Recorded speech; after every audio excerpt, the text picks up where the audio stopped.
I'm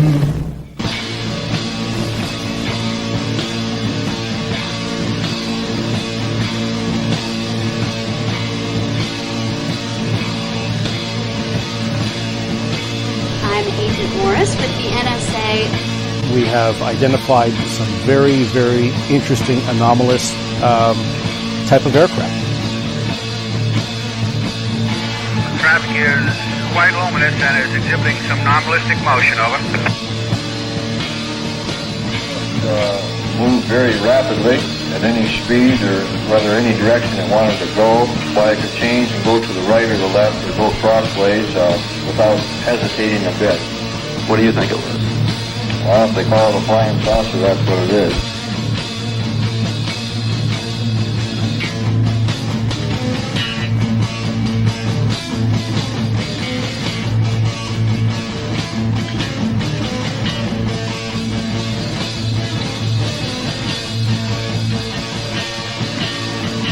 EWA 517, do you want to report a UFO? Over. Negative. We don't want to report. Look, it wasn't my worst Wednesday night. Good evening, everybody. This is Smiles Lewis. And Mark Jackson. Good evening, Smiles. Hey, Mark. It's good to see you. Good to see you, too. Welcome, everybody. This is the March 17th, 2021 installment of the weekly Anomalous News Roundup here, Anomaly-NOW from Austin, Texas.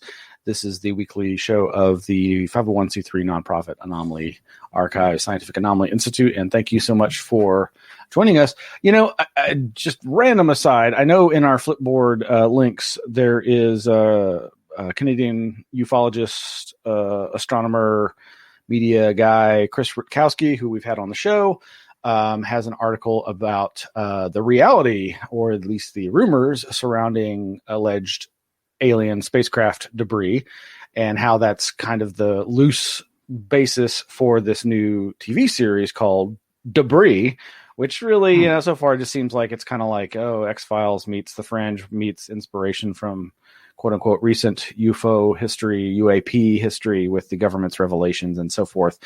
And also seemingly inspired by the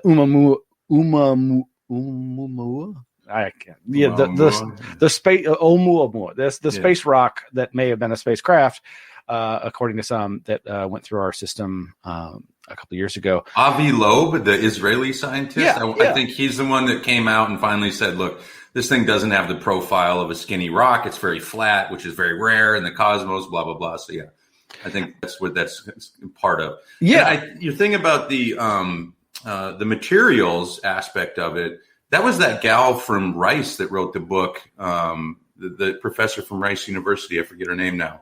But she had a book out where she was supposedly taken in the desert, blindfolded by some upper echelon folks in the aerospace industry, et cetera. So I got to believe Rutkowski is kind of like riding on the coattails of some of that momentum that was built through that book. That's Diana Walsh-Pasulka's Thank you, Miles. Thank you. American Cosmic. I think that's the title. And she's fascinating in the religious studies world. We've, of course, commented about her. But what I was getting to is, so I've been watching this new show, Debris, and I'm of course, as much as I'm interested in the facts or the perceived realities of these phenomena or people's beliefs in these phenomena and their realities, I'm always interested to see how mainstream media and entertainment incorporate that into, the popular culture through storytelling. And so I've been watching this Debris show, and sure enough, there was this really interesting moment for me where one of the characters is speaking, one of these government agents, I think he's CIA Langley, he says something to the civilian, is like, oh, we're with a branch of the government that studies scientific anomalies, which of course, I'm like, hey, we're the Scientific Anomaly Institute. Hey, over here. And while scientific anomalies is an interesting way of thinking about these things, it's a phrase that I don't hear uttered exactly like that very often. And so, there's the article. Thank you, Victor. And it tickled me. And I'm enjoying the series, even though it doesn't seem that it's trying to go for kind of like a spooky, weird, dark X-Files angle. But another similar but completely different end of the spectrum is this Resident Alien with the actor who plays the pilot from Firefly, one of my favorite science fiction series. I'm blanking on his name, but I think the last episode I watched, they have a shot, the infamous, one of the infamous now Navy UFO footage. And so again, just this seeing quote unquote real world UFO stuff, UAP stuff woven into science fiction. I find it fascinating to see how that plays out and how it gets repackaged, repurposed, and so forth. So, But folks can go to anomalyarchives.org, and they're on the sidebar, depending upon if you're browsing through a desktop or on your phone. Just look for the Flipboard links, and you can go and see all the links to the news articles that we'll be covering tonight, as well as many, many, many, many, many more. And so much to cover. I would love. There's just every one of these articles on the Flipboard has something I'd love to comment on, but we only have a very limited amount of time. Well, you send them out ahead of time, and I'm at work. And then it's like, am I really working anymore? I'm making excuses, especially when you send them over email with the links. Then technically I'm on my email checking things.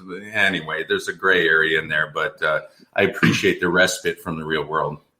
I hear that there have been studies proving that employees work better and harder if they're allowed some flexibility in their use of social media while they're on the job.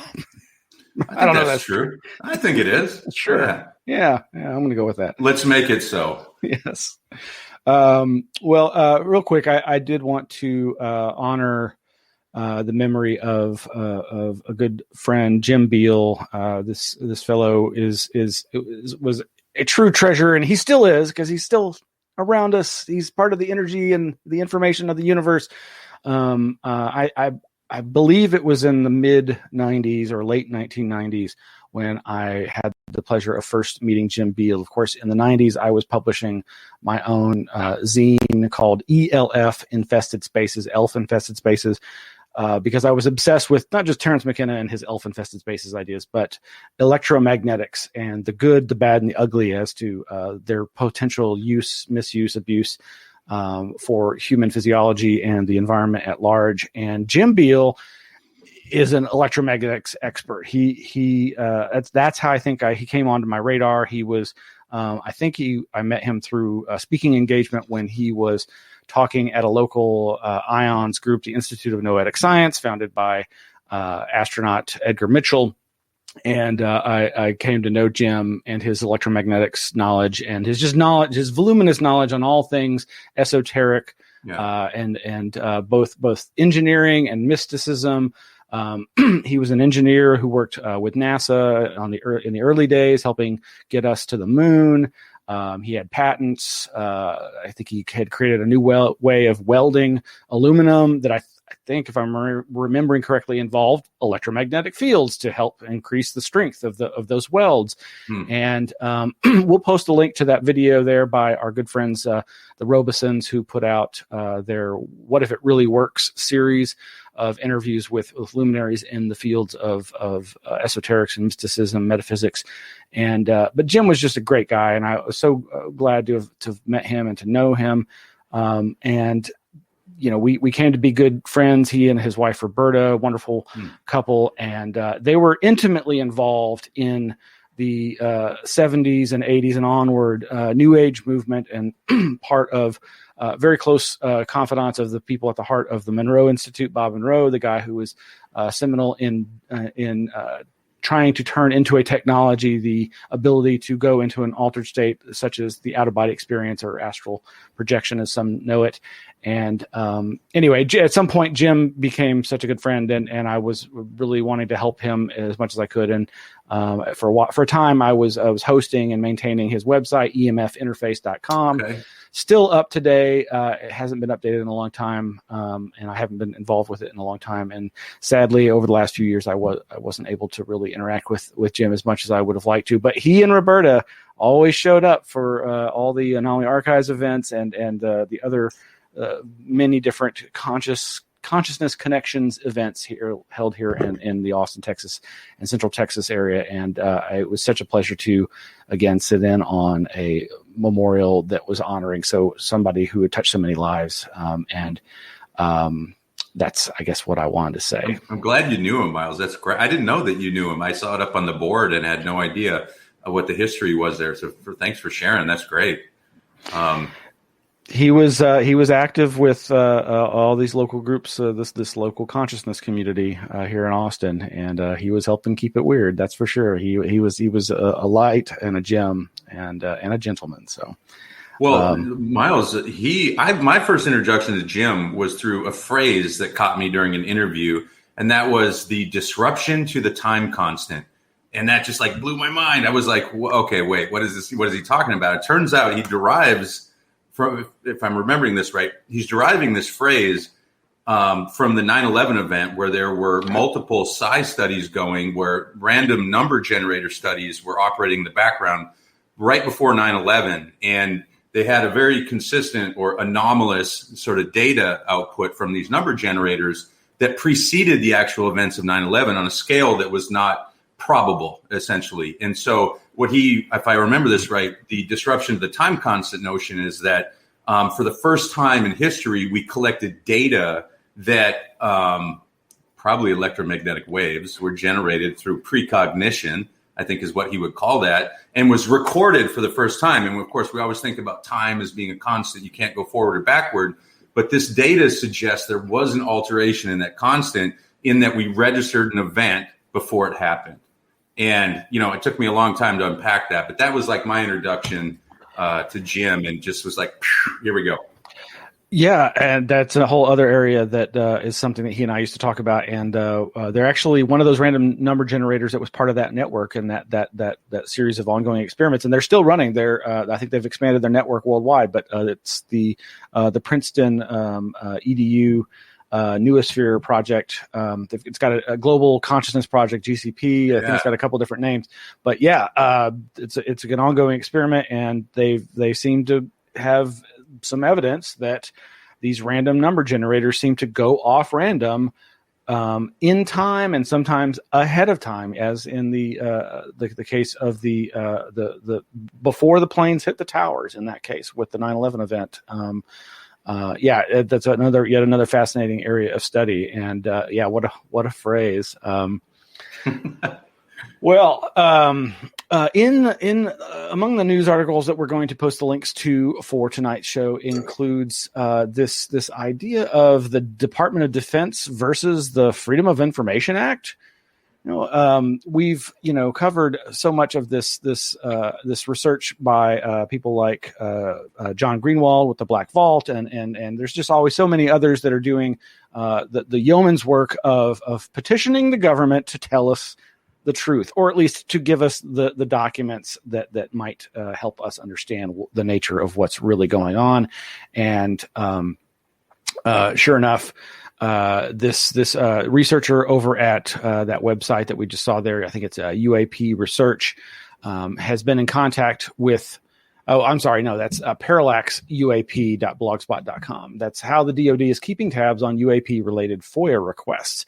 And the fellow there, whose name I am blanking on, Sasodi, I think, is been doing work inspired by John Greenewald, who he has the Black Vault, of course. Right. Yeah. So he's been in contact with John and trying to get some tips on how to do the same kind of research, and that's great because we need people like this communicating so that they're not duplicating effort, and that they're sharing that information. And of course, John Greenewald has also published about this as well, when the freedom of information and public affairs collide on the UFO issue, and it's fascinating as always.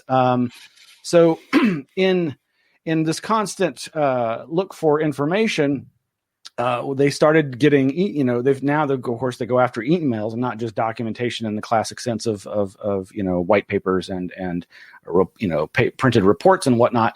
But they've been looking into these emails, and they've started noticing that the Department of Defense's Office of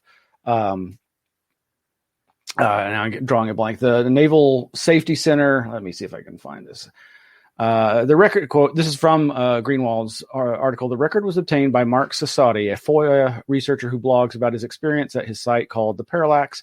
It was one email out of a string released as obtained from the Naval Safety Center and the Office of the Secretary of Defense, OSD. The email was sent on July 10th in response to internal banter about a media inquiry. And basically, it just goes into this idea of, and I'll quote the government official, also, quote, generally speaking, we let the normal FOIA process work as it's supposed to, but we have been requesting that FOIA offices coordinate with us on UAP-focused FOIA responses before they hit reply so that new terms, language, etc., aren't introduced that complicate the overall messaging efforts. And the point here is that John and this other researcher who discovered this are noticing that the Office of Public Relations now is involved in this. And on the one hand, I can is involved in interceding in trying to shape the message being released through the Freedom of Information Act, which the FOIA thing is just so like basic. It's like freedom of speech. Obviously freedom of speech has constraints as far as not yelling fire in a crowded theater, that kind of thing. But this idea that they want to massage a message that is specific to UAPs, unidentified aerial phenomena, it just kind of draws into question, like, what is the message? What are they trying to direct here? And, skeptics or suspicious or paranoid people like myself have long wondered about, this new push with the revelation of the Pentagon's program and now the Navy having its own new reporting mechanism. And then this thing that we're waiting for about a report on UAP from the government that's supposed to come out soon. Yeah, Mark? Well, I'm definitely a skeptic. I'm in your camp. But here's the thing. I mean, what they're just admitting now that they're trying to buffer or filter out some of the information that's leaking through this, FOIA mechanism. I think that's a little bit, I'm skeptical of that's just started.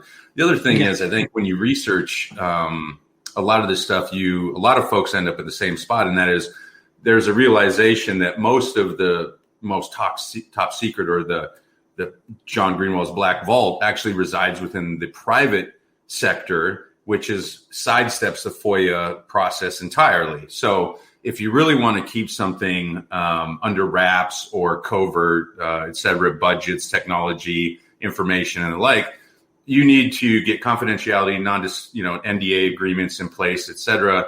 And, you just take it into the private sector and you're immune from all of the public access mechanisms in the government. So, on one hand, I guess to the novel, researcher, it seems like this would be a very useful tool, but you get to a point where it's kind of like, okay, there's these redundancies that have been baked into this process long time ago where access has been very restricted. And so I'm skeptical because there's just a lot of evidence to suggest that's how this game is being played.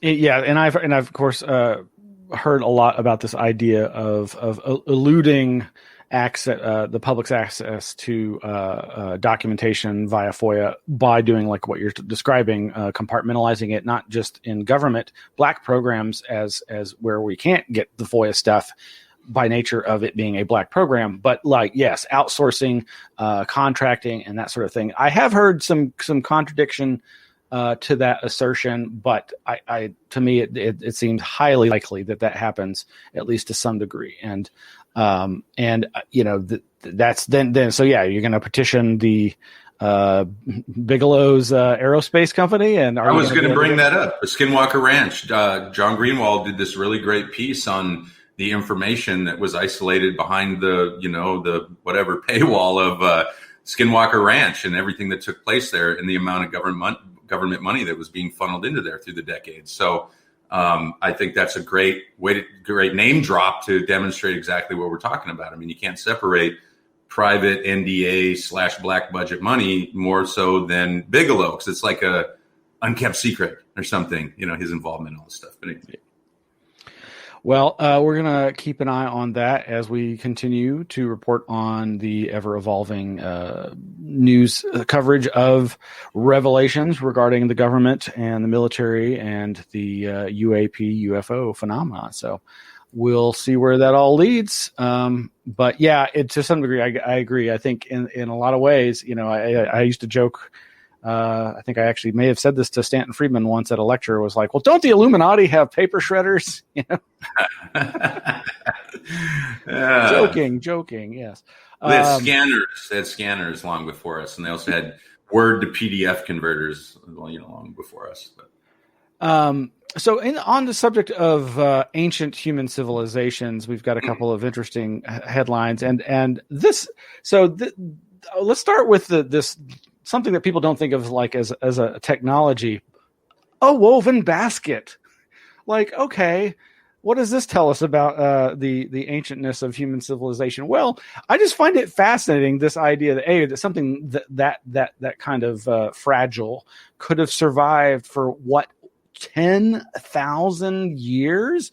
Like that just seems incredible. And in this article, they go so far as to say, well, we can also tell that it was crafted by two different people, one of whom was left-handed. I guess you can tell by the way the way of the weave or something. But they're still trying to discover what maybe was stored in it, because they think that's what it was there for. It was stored. It was for storage of things, and it was stored in caves.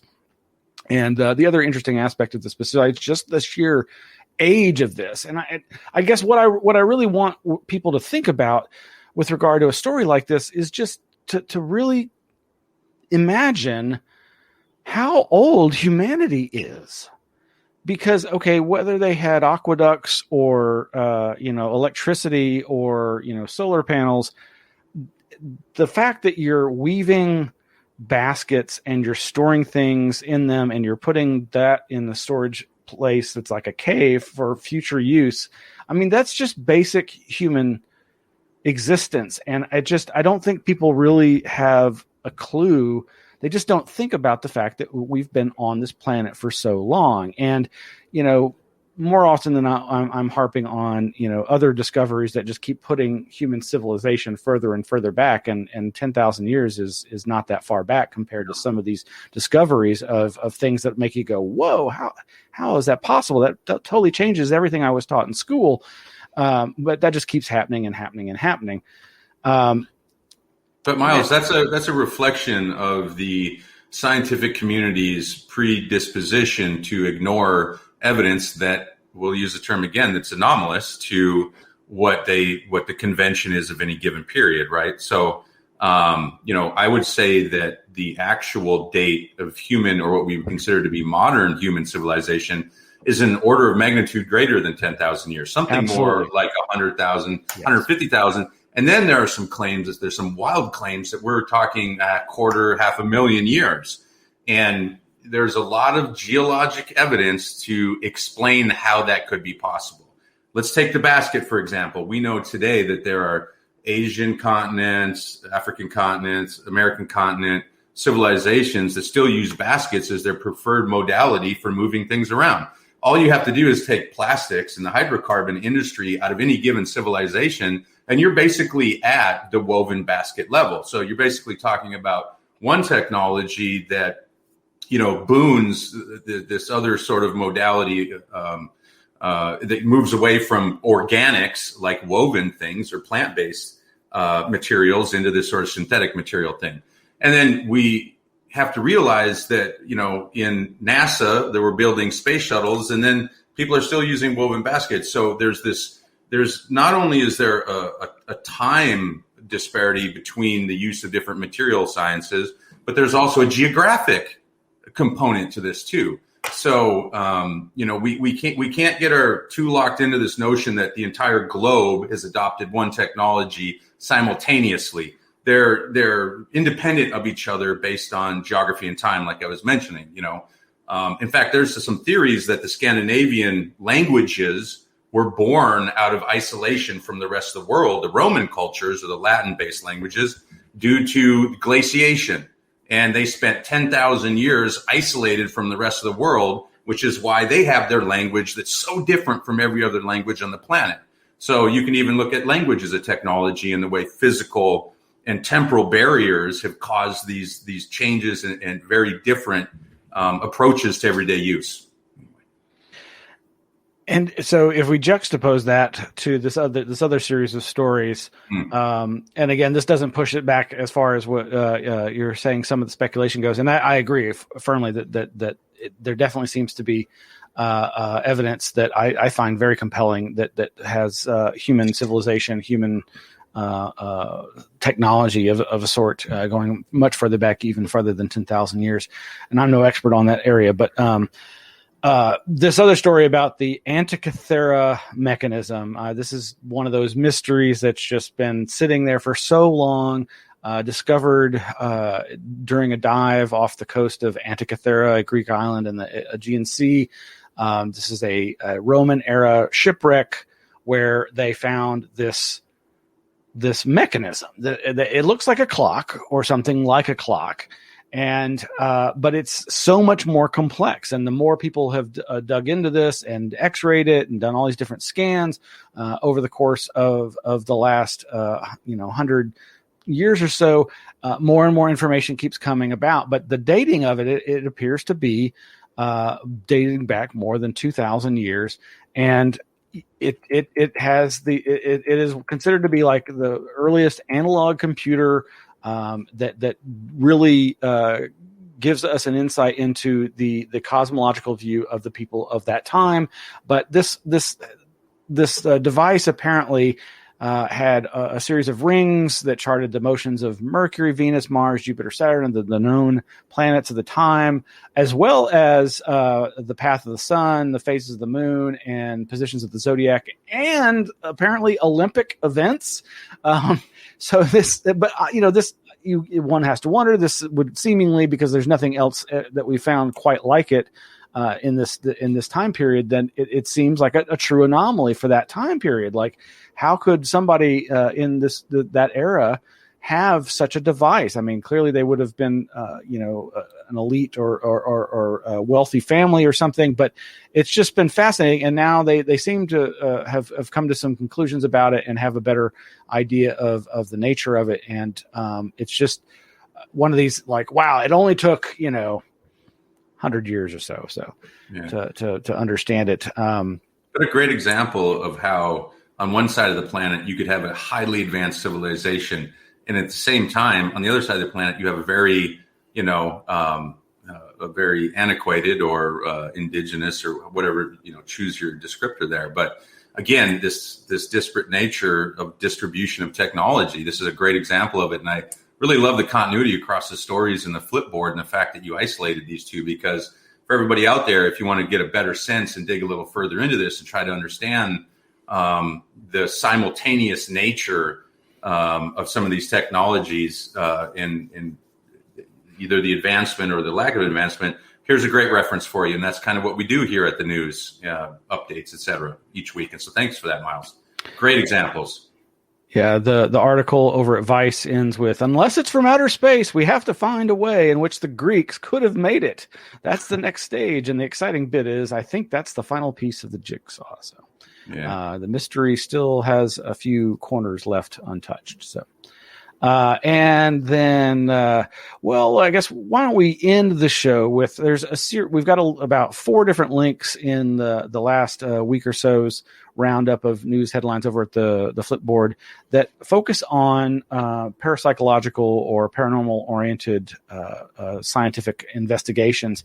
There's the one we have there up on the screen, which is linked over at ScienceDirect.com, Genetics of Psychic Ability, a pilot case control exome sequencing study. I don't know that much about this. I did see Dean Radin's name in there, which makes me excited. Of course, he's just one of the more well-known parapsychological researchers among many who are doing the hard and often boring behind-the-scenes work on good science. At least we hope it's good science.